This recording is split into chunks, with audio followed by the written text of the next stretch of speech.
নমস্কার দর্শক বন্ধুগণ, আপনারা দেখছেন সবুজবঙ্গ নিউজ।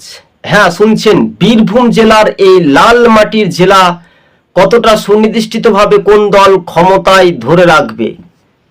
তবে অনুব্রত মণ্ডল আমরা দেখেছিলাম সোশ্যাল মিডিয়াতে চরম পরিমাণের ভাইরাল কাজল শেখের সঙ্গে, অর্থাৎ অনুব্রত মণ্ডল একটা দ্বন্দ্ব বলা যেতে পারে, মুখ্যমন্ত্রীর সঙ্গে গেলেন, তারপরে তার অর্থাৎ ড্রেস, যে সাদা পাঞ্জাবি ড্রেস তুলে সরাসরি কি বললেন মুখ্যমন্ত্রীকে, সেই বেরিয়ে এসে চলে এলেন।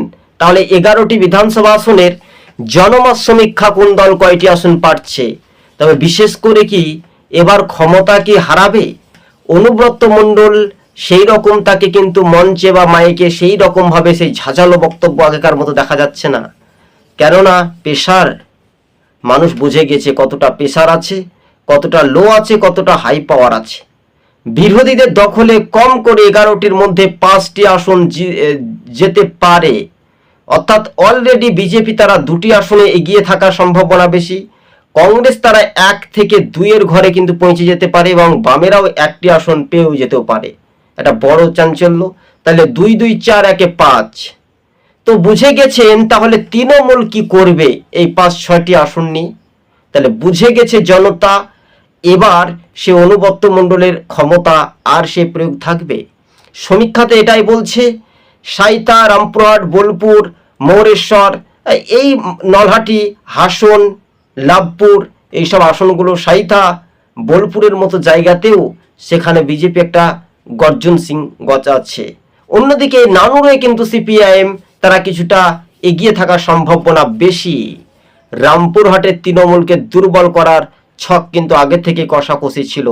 তাই অনুব্রত মণ্ডল সেই মসনদে কতটা ফ্যাক্টর, আগে তিনি ভোট হলে হুঙ্কার দিতেন, সেই হুঙ্কার আর শুনবে না মানুষজন, সেটাই এখন পাল্টানো দরকার। বীরভূমের পরিবর্তনের হাওয়া কোন দিকে গড়বে শেষ পর্যন্ত, এটাই দেখার একটা বিষয়। নলহাটিও, সেখানেও তৃণমূল পিছিয়ে। নলহাটিতে কংগ্রেস মূলত বিজেপি, সিপিএম বা এইসব লড়াই তৃণমূলের মধ্যে হতে পারে। হাসন কেন্দ্রেও তৃণমূল পিছিয়ে। মুরারয়ে সঞ্জিপুর রহমান, তিনি তৃণমূল ছেড়ে অনুব্রত মণ্ডলের ঘনিষ্ঠ, কংগ্রেসে ফিরে এসে প্রার্থী হয়েছে। তিনি বলছেন ভোটে জয়যুক্ত না হতে পারলে রাজনীতি ছেড়ে দেব। তাহলে দেখুন খেলা কতটা জমে যেতে পারে। এই 11টি বিধানসভা আসনের মধ্যে সরাসরি 6টি আসন তৃণমূলের দখলে যাচ্ছে আর বিরোধীরা 5টি আসন দখল করে নিচ্ছে।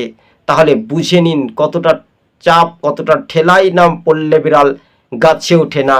হ্যাঁ, এটাই বলছে রাজনৈতিক মহল। তবে আজকে ছিল আমাদের এই পর্যন্ত। সম্ভাব্য সমীক্ষাগুলি তুলে ধরার চেষ্টা করেছি। সবুজ